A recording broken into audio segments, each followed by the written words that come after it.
it's whether it's for doing it for yourself, doing it for friends. Maybe you want to do it as a profession. Maybe it's something you want to do on the side professionally, things of this nature. Um, or you just want to just learn more about yourself, right? It's good to have at least that idea that this is what I'm here for. Okay. Now we're gonna just look at some immediate key differences between the two um astrologies that are really known, I guess we can say. We have Western astrology and we have Vedic astrology. And now the way that they utilize their calendar is different. The true amount of years or the true amount of days that's in a year is 354 days. But in the West, it's 365 days. And the Western calendar is used for economic purposes. It was created for economic purposes. If you look at it, even if you look at a holiday like Thanksgiving, it only changed one date every 2 years, and it's always on a Thursday. Where if you look at New Year, I'm in Vietnam in Da Nang, and New Year for them just happened a week ago. It happened literally a week ago, and every year it's always on a different date. It's always on a different day, week, sometimes even month, because they are utilizing the lunar calendar, meaning they're not utilizing some kind of stagnant calendar. They're utilizing the cosmic calendar. And so what ends up happening is people are believing, for example, that their birthday is, from midnight this day to the midnight of the end of that day, and not knowing that their birthday could have started at 7 p.m. that day and ended 24 hours later, 7 p.m. later. And on top of that, your birthday isn't based on your sun returning to a specific date of the year.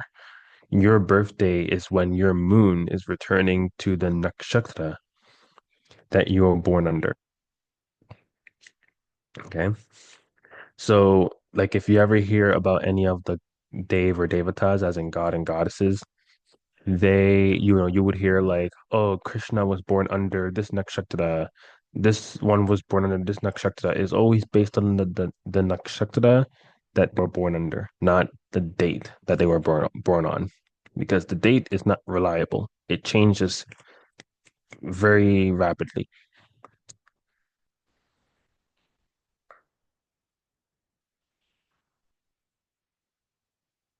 So the other thing is good for people to understand is that we have all the zodiac signs, right? 24/7, we have all the zodiac signs, and you guys will see this as we move to the charts and for me to show you the charts, because as you know, in the West, there's a very large push towards I'm this sign, I'm that sign, simply just based on their sun, rising, and moon is enough for them to identify as a particular sign.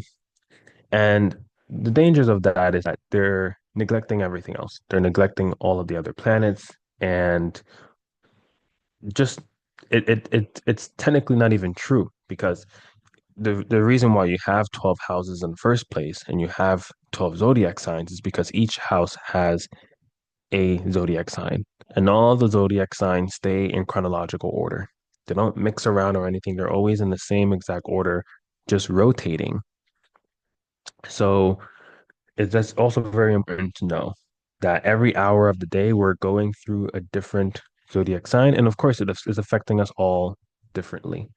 Okay, so the the reason why everyone is identifying themselves with a zodiac sign is because a lot of the people, especially in the US, is a very popular ground for star seeds to reincarnate on planet Earth. But the thing about this, and this is the reason why the first slide is, you are meant to be here, and you deserve to know the truth, is because usually the people who comes to this class, they are awake to some degree. They see that the way that the world is working, it can be better, right? So they're awake, they're the weirdo, we're the weirdo, everyone else is normal, right? But we know that it's the other way around. So it's also when we wake up, we become like a sponge.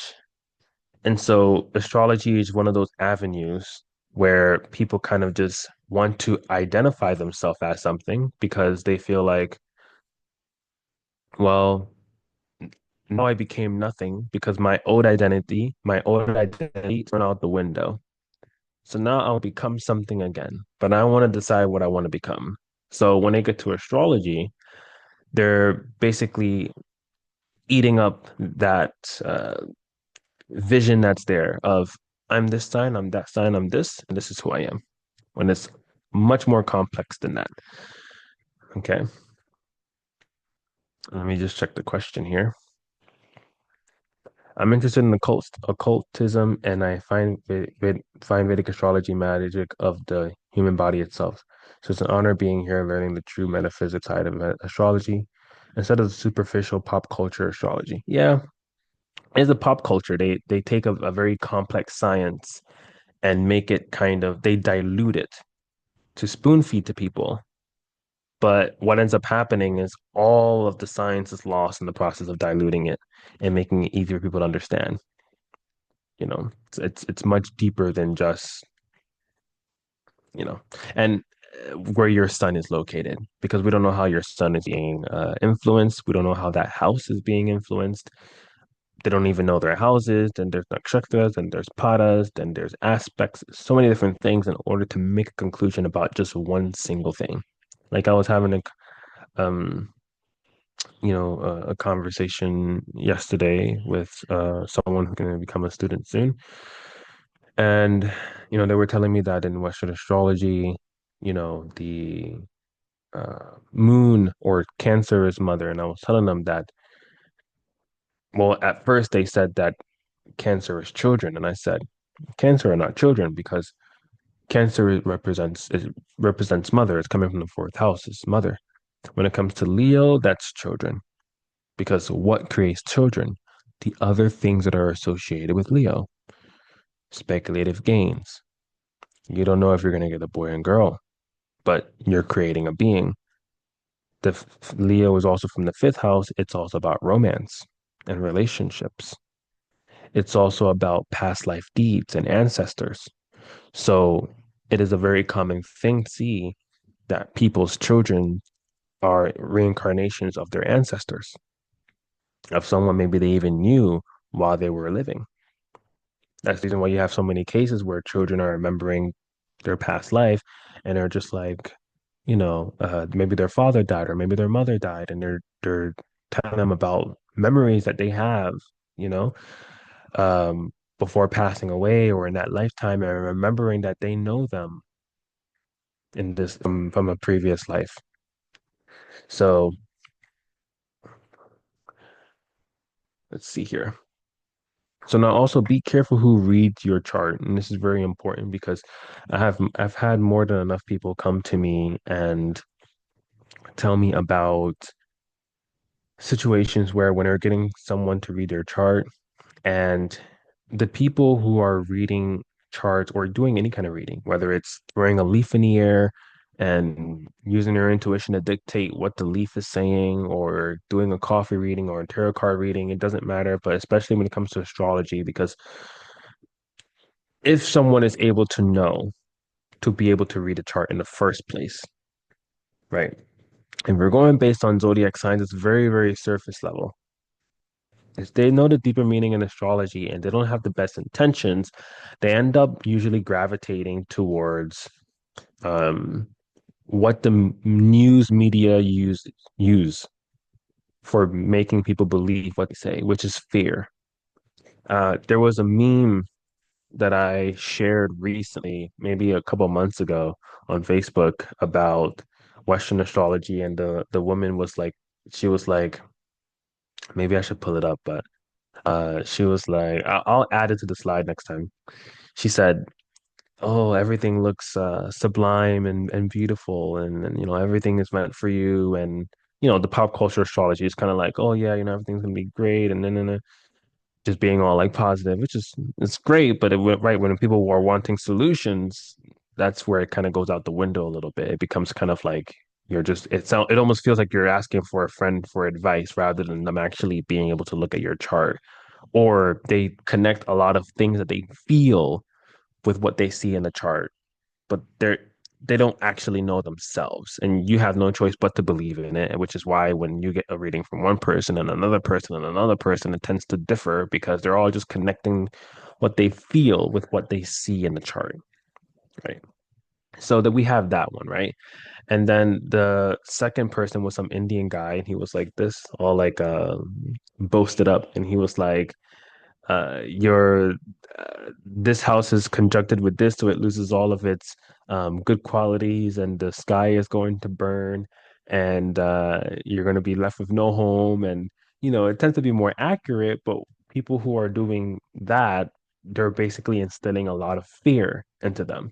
And so the issue with that is that whoever we as a reader who's reading for someone and their chart, whenever we are instilling fear or negatively impacting the person mentally, it's not something where they only have to deal with it. We're also getting some kind of repercussion for it as well.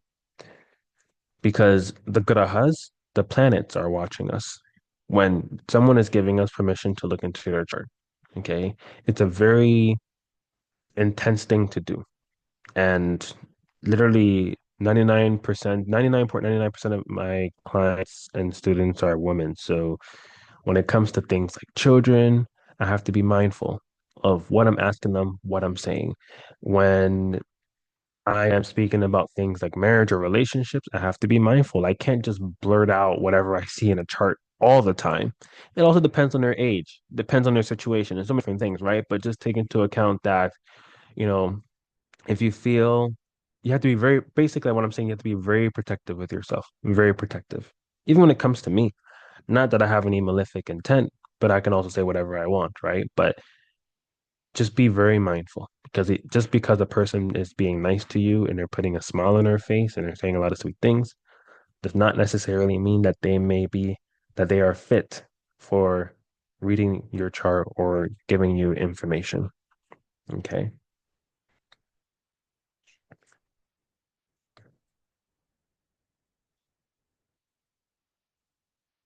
All right. So now the different ways Vedic astrology influence our day to day.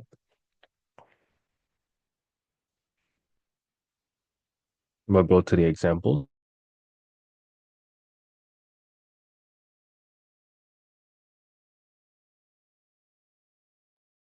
All right. So now these are just some few examples of how astrology influences our day to day here. So we're gonna start with the thumb. This is my favorite. Um, so what do we usually use to press the space on the keyboard? Is the thumb, right? And thumb is associated with Mars. Okay. There is a space here. Mars, there's a space, and then this is Jupiter. Okay. So there's a space here between Mars and Jupiter. Mars is the one that activates the different points in our fingers, in our hands. That's why you see when a person is meditating, they're always connecting, at least they're always connecting this together. Or they may connect others or do other kind of mudras, but there are always many doing this. Why? Because Jupiter is connected to ether. So it's connecting a person to the divine. It's connecting the person to the heavens. So when we are using the keyboard and typing and we press the space bar, usually we're pressing it with our thumb. And the reason why is because the space that exists between Mars and Jupiter. And it's just so fascinating and interesting that the space bar is literally called space. Like, yeah, like you can just say, oh, well, that's just a coincidence, right? But how many coincidences can we have until it's kind of like if it's, designed to be that way? So the other thing is, as I said, it's Mars, right? The thumb. So Mars represents an athlete, a soldier or a warrior, someone who tends to get cut, burn, bruises, and things of that nature. So what do you usually see a person do in the stadium when people are playing a game, whether it's basketball, baseball, uh, any other sport? They're usually giving them a thumbs up. But why? Why are they giving them a thumbs up? The reason why is because Mars is associated with strength, energy, and passion. So when the person is doing this and they're giving them this, they're giving them energy, strength, and passion to keep going while they're playing that sport, while they're playing that game. Okay. So that's another way. If you were to go to anyone in any stadium, take like New York Yankee Stadium, for example, you ask them, why are you doing this? Or why do they have the ones where you can put your hand inside and it's literally doing this the whole entire time? Why is that? Because it is giving the energy, strength, and passion. They can just say, oh, it's for good luck. Go make up something. But that's one of the true reasons why, as per astrology. Okay. So now the next one is walking. So the nose is associated with Mars, but the nostrils, as in the inside of the nose, is associated with Jupiter. So as you already know, Jupiter is associated with space, with ether, Akasha in Sanskrit is what we would call it.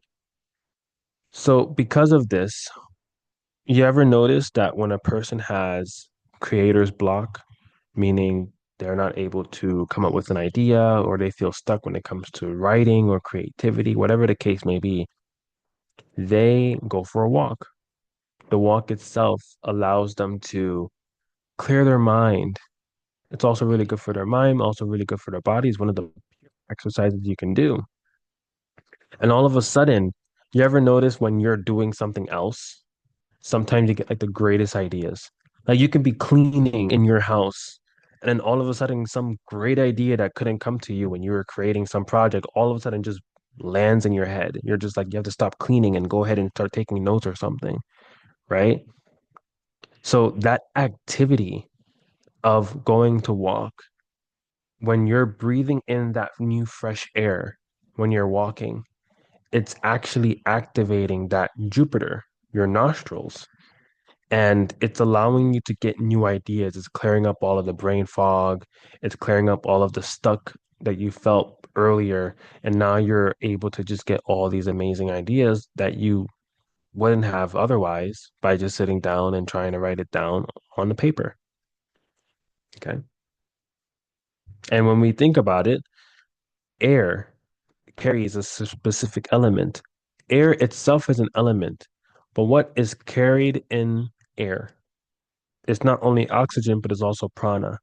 Prana is carried by vayu, which is air in Sanskrit, that allows us to ingest prana through our lungs and our body. Now, how pure your lungs are will determine how much prana you're able to digest. Okay.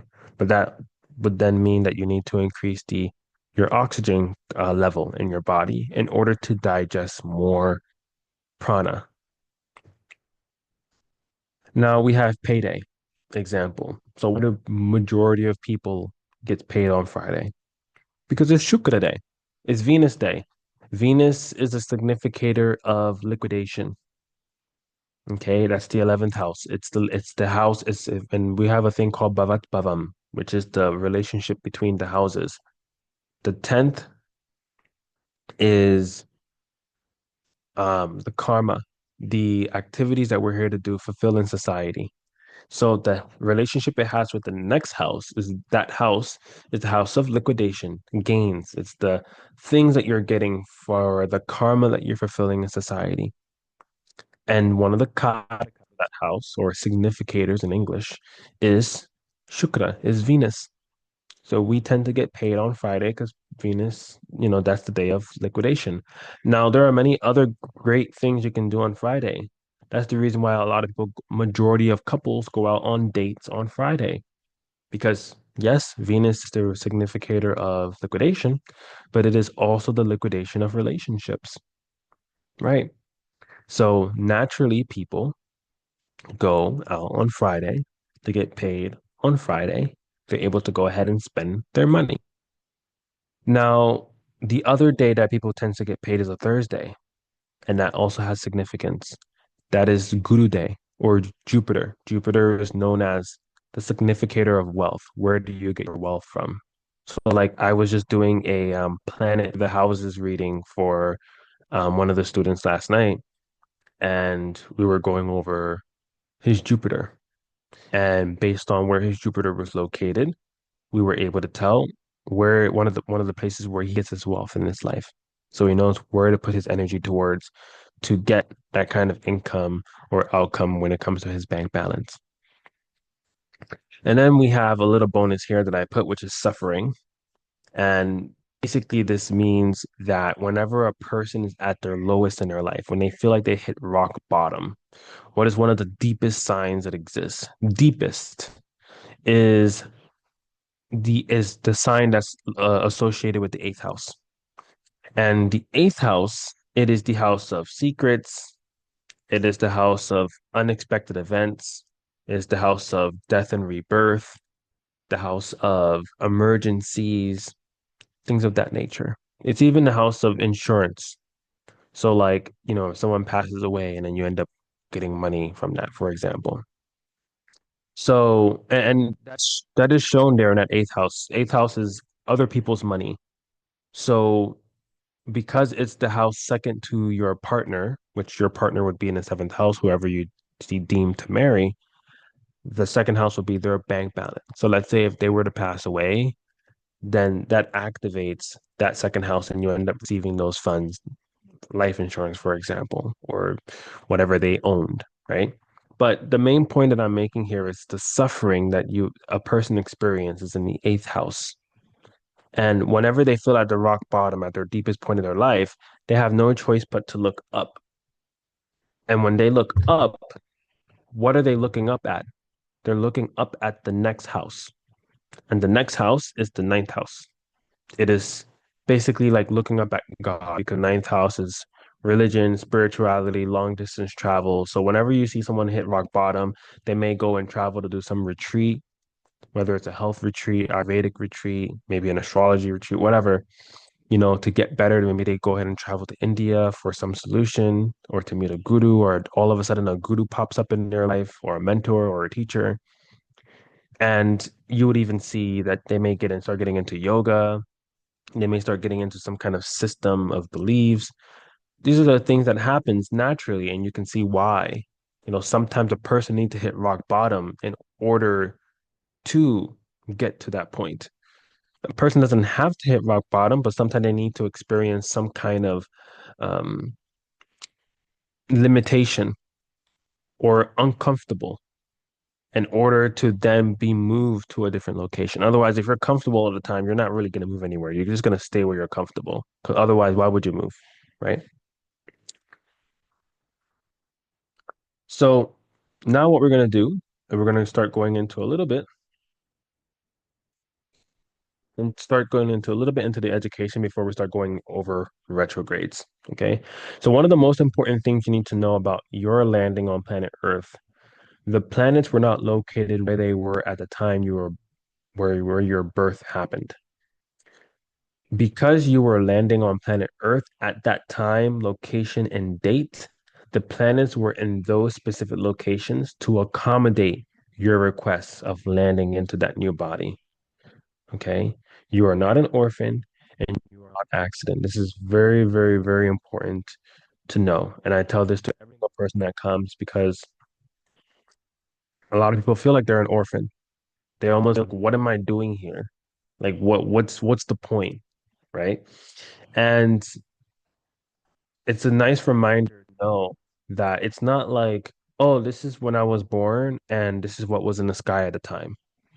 It's these things were in the sky at the time and their exact location and their exact degrees for my birth. That's a completely different energy. And that's the one that you need to claim and start keeping in the back of your head moving forward.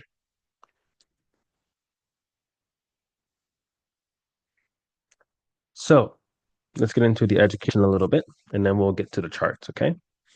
So Vishnu is the creator of astrology. We all know everything is God. We all know God is a frequency in which astrology allows us to tap into. Think of planets as the agents of Vishnu and Brahma. They hold a divine key to existence and to maintain the divine order.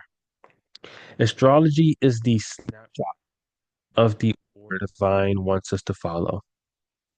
The existence of each star in the sky is no accident. It's supposed to be where the great creator wants it to be. If each pattern of the stars is a vortex of a lesson, then planets are the energy that activates that energy for us humans. It doesn't matter how rich or how materialistic you are, the moment you start studying astrology, something gets triggered in you. We have a vein in our hands. It's activated, known as a Jyotish vein, the astrology vein. That's why it's called Nadi, one of the branches of astrology. Once it becomes activated, simply they just know they look at the chart and know exactly what's going on in the person's life. There are methods to open that Nadi vein, and that's one of the methods that we will over in the Glimpses Vedic Academy in the Vedic astrology school. So Shiva and Parvati inflamed great curiosity amongst people. Since their relationship was charged with volcanic passion, knowing its details was very entertaining for a lot of the god and goddesses. They wanted to know all the info. It's almost like, if you're hearing something going on with like a couple and you like quiet down so you can like hear the details. But for them, they wanted to know all of the intimate details of what was going on because their energy was very intense. I mean, it's Shiva and Parvati. So at the time, the all-seeing eye of Jyotish was so powerful that with its help, astrologers were able to perceive all the intimate details of the divine couple's daily life for amusement. And people would come to the astrologers to hear those details. And this happened after they became married because they had sex for, I don't remember if I can pull it up right now. I don't remember the exact day. Let me see. How many days did Shiva and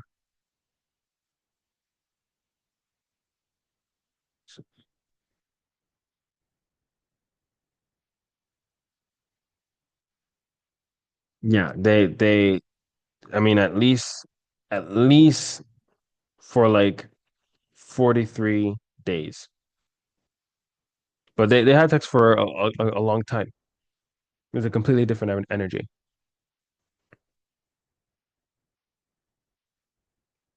So when Shiva discovered that others had brazenly intruded into their personal life, he became furious and cursed all the astrologers. And since then, Shiva's wrath has not permitted astrologers to interpret horoscopes identically and agree with each other on astrological interpretation specifically. Their ability to obtain omniscience with the help of Jyotish was lost forever. Even now, even till now, it's indefinite. So with or without considering Shiva's curse, it is easy to see how astrological combinations may lead to contradictory interpretations, and how different astrologers looking at the same chart may give polar opposite interpretations.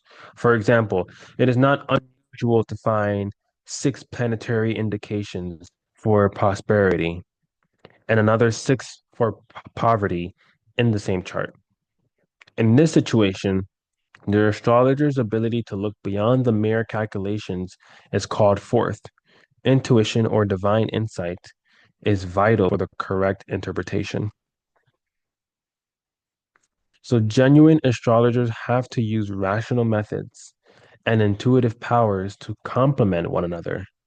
And only those who become adept at both these approaches to divination can ever become fit replicas for the Jyotir Vidya, which is the lore of light. And an important practice that develops divine intuition is devotion. Therefore, it would be wrong to limit Jyotish to a strictly scientific domain, ignoring an essential part of mastery and interpretation that, as we shall see, is very tightly connected to devotion. And this is why when you have people, and this is why I said when being careful with who reads your chart, it's safer to have an individual who you can trust to read your chart or to teach you than to going, not that, I mean, having a community is good, but it's better than being in a Facebook group where when you ask a question, you have like 50 people giving you just more of their opinions or what they feel rather than them actually even being able to decipher the chart. Because just looking at surface level, 50 people will have different ideas. It needs to be someone who's actually practicing. It's a lifestyle for them. Otherwise, it's not safe to get from, information about your chart from random people. I'll read this comment real quick. Once I started studying Vedic astrology, the deity Hagriva came to me in a dream. I felt the literal initiation of the knowledge and wisdom that's dormant in our bodies from astrology. The message of you saying once you start to study astrology, it sets something off is so true. Yeah. Yeah, it's very, very intense when you are initiating just wanting to know more, just wanting to learn.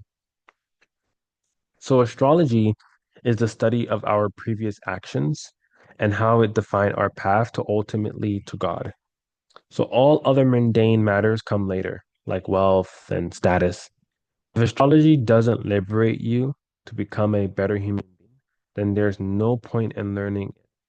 Career, marriage, and children do become important in certain times, but these areas of our lives should always help us evolve spiritually. Even if you're a family person, you have to pay bills, your spouse, your dog looking for promotion.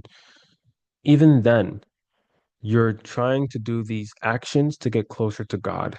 I have to do this karma to pay my previous debts off to get closer to God. And one reminder, karma is not English, it is Sanskrit. Karma is not English, but people have a very, very, very, very strong English definition of what karma is. Karma is not good nor bad. Karma is not what comes around goes around. That's not karma.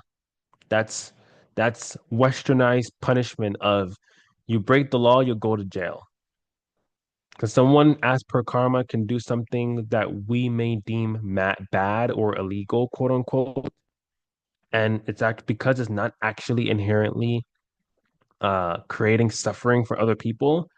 They will be perfectly fine. They don't need to be punished. Right.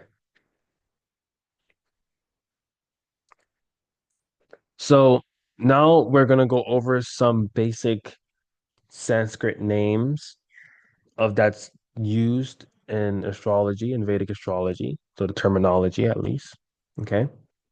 So we have houses. So whenever I mention Baba, and I'm speaking about the first Baba, second Baba, I'll be saying houses just to not lose you guys.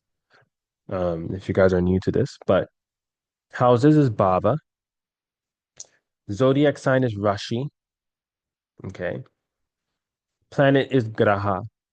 So the reason why Graha is more correct than planet is because usually when we're saying planets in your chart, we're usually automatically including sun, but the sun is a star, and the sun is king. It's the most biggest thing. It's the one that's like literally, it represents our soul, right? So there is a level of respect that we have to hold, or I mean, you don't have to respect the sun. You could just look at it as a star, but I respect the sun and Surya.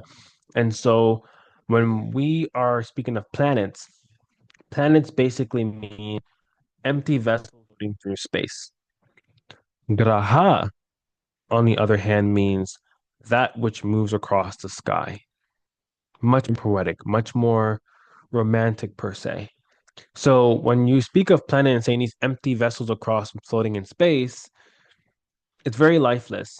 And Jupiter, let alone sun, gives life, right? So Graha can also include the sun because it is also moving across the sky, thus being more factually correct than planet. Then we have star constellation is nakshatra. So nakshatra basically is the more complex version of zodiac signs. Everyone's talking about zodiac sign this, zodiac sign that. Nakshatra is a more complex version of zodiac sign. And even nakshatra has even its own complexity. So every zodiac sign in each house, which you will see in the uh actually I'll show it to you when we get to the chart. Nakshatra. I will show it to you when we get to the next to the charts. Now we have lagna. Lagna means that which is attached to you or union, meaning lagna, people usually call it the ascendant or rising. So it is that karma that came and attached to you at the time that you entering and landing into this body. Okay.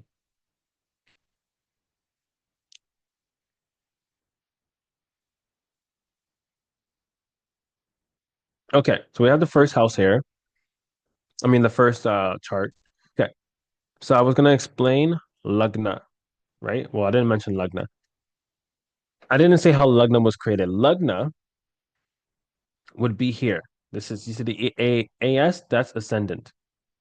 The lagna, the ascendant, the rising is always going to be in the first house. Okay.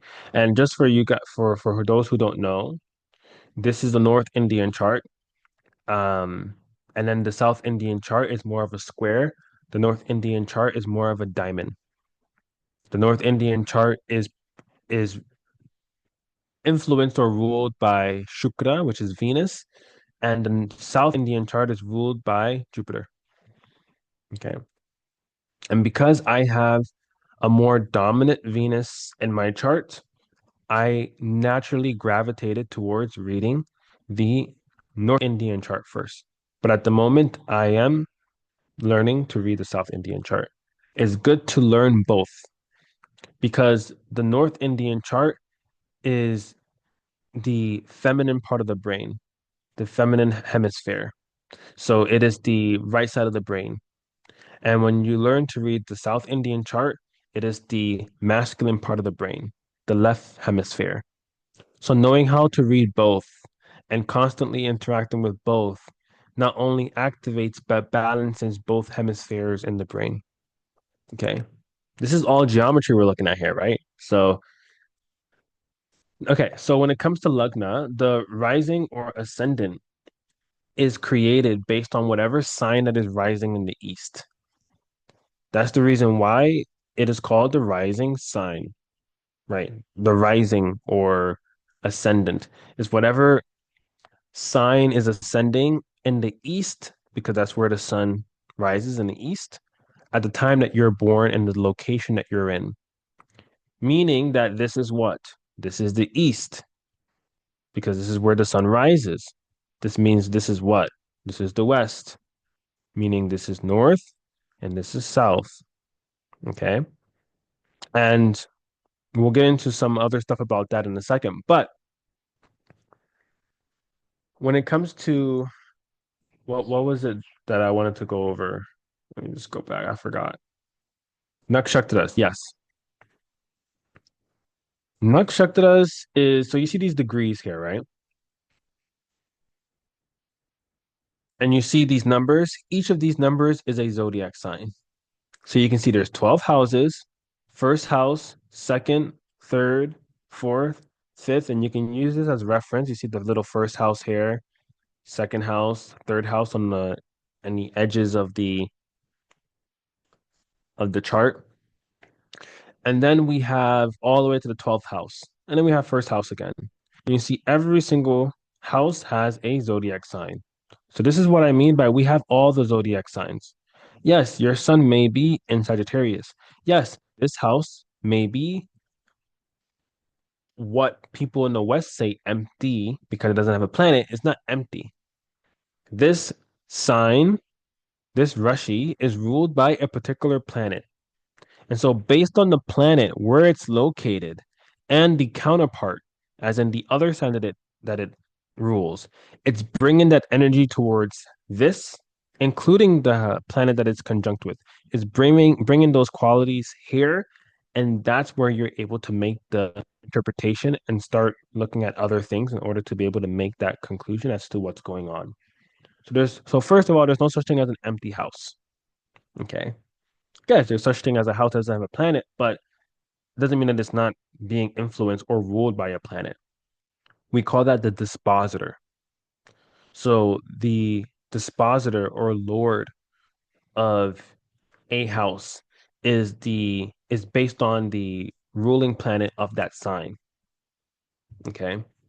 So nakshatras, every house is 30 degrees, meaning what? The ascendant here it says 25 degrees. So this is means that and the ascendant here is a Scorpio and 25 degrees. That means it's right over here in this area. Scorpio was just about to move into this house. It's only like less than 5 degrees away from moving to this house, second house. And this one, Jupiter, is at 9 degrees. It's kind of like a little over here a little bit, right? It just entered from 12th house and it entered into here and it's a little bit over here.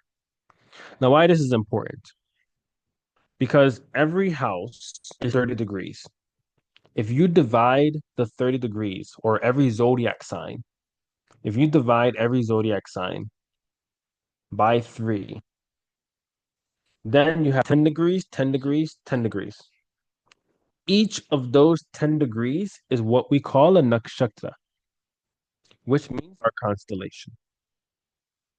So actually, this person's chart is the chart that I was doing their second level reading last night, planet to the house. We're going through every planet that they have in their chart. And not only do you have each of those 10 degrees, which are nakshatras, so you have 27 nakshatras, not all of them gets activated. They get activated based on the ascendant and planets, grahas, that are activating those specific nakshatras in a specific degree. And these words that you see here are different than nakshatras. So you have like Anuradha nakshatra, Purva Purva Bhadra Falguni. You have Maga Nakshatra. You have Swati Nakshatra, Vishaka, Mula Nakshatra. You know, you have Satabhishaka, all these different nakshatras, right? We're not going to get into that now because it's very complex. But each of those nakshatras, it even gets more specific. And each of those 10 degrees, if you divide it by 4, 2.5 degrees, 2.5 degrees, 2.5 degrees, 2.5 degrees are what we call paras. And each nakshatra is ruled, or you can say associated with a different planet. So based on where that planet is and how it's being influenced, determines that nakshatras does determine the outcome of that planet being there. And if you look at the pada, each pada has their own also symbolism, qualities, planet it's associated with, all of these different things. And again, this is why it gets complex, and this is why we say when it comes to Rashi as in zodiac astrology, it's very surface level. It's meant to deceive the math. Because do you really think that people who are just casual deserves or should, not even deserve, should know real knowledge? You know how dangerous real knowledge can be if it was easily obtainable. Real knowledge. It can be dangerous. Not everyone should have real knowledge. That's the reason why that pop culture is there. So everyone can be safe and play and have fun, but not know the truth or really know what's going on. Okay. So now we're going to go over retrogrades. If you have any questions before we go start going over the subject for today, which is retrogrades, you can ask it now, and then we'll go into retrogrades. So moving forward, before I was having the class as 2 hours, but it was sometimes it was being too long for people, even though everyone stayed. Sometimes it was being too long for people. They had to leave. So the intention is for it to be like a between 1 hour, an hour and a half class max. So that way I can respect everyone's time. And if you guys don't have any questions, then I'll go straight into the retrogrades.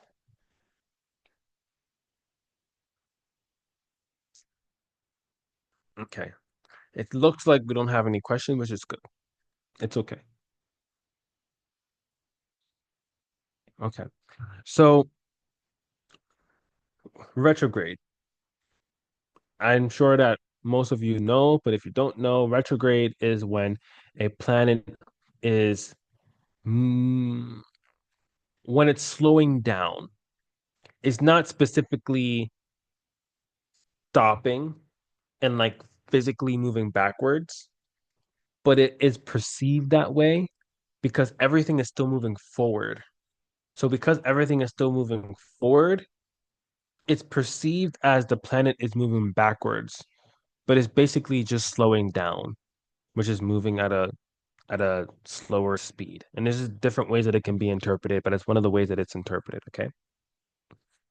So the difference between a retrograde happening in a person's chart when they're born, if a planet was retrograding at the time, and the difference between a retrograde happening like right now is completely different. Okay. So first we're going to go over retrogrades in a person's chart when they were born. When a person is born with any retrograde planets, basically all it means is there are several things that it can mean, but just for simplicity purposes, just for like basic definition, um, retrograde, let's say you have a retrograde Mercury, right? Mercury is what? Mercury is your nervous system. Mercury is your intelligence. Mercury is your intellect. Um, more intellect than intelligence. It's intellect, analytical ability, logic, skills, language, learning, things of that nature, right? Mercury, the Sanskrit name of Mercury, by the way, is Buddha. Mercury, when it's retrograde in your chart, it basically means, oh, it says their screen share is paused. I don't know why it's paused.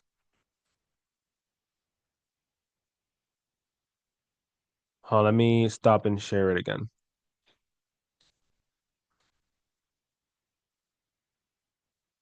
There we go. So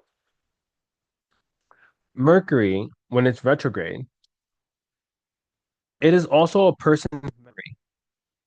So you ever seen, for example, when the parent thinks that the child is dumb? Maybe the parent of yours thought the same about you. I don't know. But, they think the child is dumb. And it could just be that they're not dumb, just that their Mercury is weak. Because again, what is Mercury? Learning, analytical ability, logic, right? Their intellect, their nervous system, which is what allows them to take on decisions, make decisions, and execute them in the first place, for them to be able to get ideas as well and execute them. So when a child's Mercury is weak, the parent, if they were enriched with this knowledge, they would know, oh, I just need to strengthen my child's Mercury. And there are different ways that this can be done. Just by strengthening your child's Mercury, they'll do better in school. Simple. But what did they end up doing? They're giving them medication. They end up taking them to therapy, saying something's wrong with my child. They don't want to do this. They don't want to do that. They're failing in school, whatever the case may be. And Mercury, when it's retrograde, what happens is they end up thinking a lot, but it's a different kind of thinking. It's like if I was to study for a test and my Mercury was retrograde, is retrograde in my chart. So like this is something that I can relate to as well. Something that I can relate to as well. I would study for a test. So there's two ways this happened for me. I would study for a test, and when I studied for the test, even though I studied 30 minutes ago on a train heading to school, and I memorized all the information for the test and for the homework, everything. I still would be in class and I would review and review and review all the information. It's almost like when you memorize a phone number, but you just have to look at least a couple more times just to be sure, rather than just trusting that you just know the number. It creates that kind of feeling of, again, because retrograde is going backwards, right? It's going back. So you tend to go back and check. You tend to go ahead and contemplate, like, I wonder, And it has its quote unquote pros and cons. It really depends on the individual and their lifestyle. For me, I love contemplation. It allows me to contemplate, right? For me, it allows me to take thousands and thousands of notes for the past 5, 6 years. I've been taking thousands of notes. I have one note on my phone. I'll show it to you. I have one note on my phone where it's literally, I take notes every day. I'm a journalist. I take like every time something comes to my mind, I write it down. This is over the course of years. Okay. I mean, iPhone, they have a way to speed up the process of scrolling, but you can see that the cursor is struggling to get up as it's going past because of how many notes. And this is just one out of many, you know? So there are people where they may have an affinity towards like writing and journaling and stuff. And for me, it just comes naturally. So how does retrogrades affect you in particular? If you want to know how a retrograde is affecting you, then you need to see which sign is the retrograde transiting through. By seeing which sign it's transiting through, you'll be able to tell how it's affecting you. Usually, when a Mercury retrograde, and other planets can retrograde too, but usually when a Mercury is retrograde, I'm using that one because it's a very common one. People usually, there's only a few things I see that astrologers and also astrology enthusiasts say on social media almost 100% of the time. Your ex is gonna come back to you and try to contact you. Uh, yeah, that's basically it. That and like communication, like, oh, communication is gonna be bad. Don't send out any emails, or if you do, it's gonna, it's gonna be bad or whatever. Right. But then there's times where Mercury retrograde is not happening and you still have an ex contacting you and you still have your emails not sending and being sent to spam and you still have your communication being terrible. Right. So what's going on when a retrograde is happening? So let's use this as an example. Let's say right now Mercury is transiting through, let's say, Taurus, right? First of all, a retrograde only affects 30 something percent of the population. Only 30 something percent of the population. So the idea that, oh, this is happening to everyone is false. It doesn't affect everyone the same. It doesn't affect everyone. And the people who do get affected, it does not affect them the same way. So let's say if Mercury was retrograding in Taurus, then what would this mean? Let's look at this chart, for example, right here. This is Taurus because Taurus is known as the second zodiac sign. So if it's retrograding, It means what? It's going back into Aries. Now, let's say we're looking at this, like this say this person came to me and asked me, hey, this planet is retrograding. How is it affecting me right now? And I will see, okay, Mercury, Taurus. Okay. Um, it's retrograding. That means it's going to go into Aries. So it's in the 10th house, is moving to the 11th house. And for this particular person with this specific setup that they have, I would tell them in 2 to 3 months during this time, while it's retrograding or however long it's retrograding for, you may have a little bit of difficulty when it comes to getting your father's inheritance. When it comes to getting your father's inheritance or getting money from your father. If not getting money from your father, then getting into like, and again, depends on their age. I didn't reveal the person's information. I don't know how old they are, but let's say they're a bit younger. You know, you may have some, issue with, applying to school or going to a school. Okay. If you wait after a month, it'll be successful. It'll be great. But till then, you should wait. If they have a deadline, then I will tell them a particular way to do it. So why father's money? Because this house here is the father, mentor, teacher, guru. So during this time, it doesn't have to all be bad. They can all of a sudden, oh, I see. Okay, it's retrograde. You're going to end up encountering a teacher or a mentor or a guru. But if you do, be mindful of make sure that you check them out, make sure that you can trust them, and then you work with them. And I won't mention why here because I'm going to get into other territory of analysis. But on a basic level, this is an example of how Mercury retrograde would happen. Let's say if Mercury was retrograding right now in, let's shoot a different chart. Let's say if it was retrograding right now uh in Taurus again, but this is the seventh house, the house of relationships. If it's retrograding, it's going back into Aries, into the sixth house. During this time, you're going to get an increased amount of offers of credit cards and loans. You may even get a lot of offers about you tending to your health. You yourself may start doing research about how to become more healthy, how to be more fit, how to take care of your health specifically, maybe your intestines, digestion issues, things of that nature. Now, this is not, again, not for everyone. I'm saying this specifically for him because he has K2 here.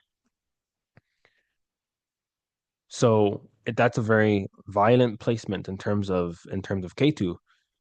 So those kind of things would come. And the reason why is because this is the house of debt, the house of illnesses, diseases. This is one of the ways that I can see a person's health. Not the only way, but this is one of the ways I can see a person's health as a puzzle piece to make a conclusion at the end.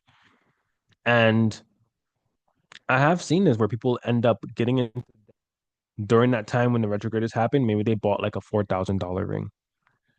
Or maybe they went across seas and spent a bunch of money. They went traveling and now they have to return and they had less money than before. They take on some kind of debt. So even though it's going to happen, I would tell them just be more mindful. So at least at the end, when the retrograde is done and it's going back into direction into the seventh house out of the sixth, you can at least be like, okay, I spent money. I went into a little bit of some debt, maybe only a few $100s, rather than it being a few $1,000s. Right. So this is how it can be very, very specific based on the sign that the planet is retrograding in. You need to look and see where is that sign in my chart? Which house is it in?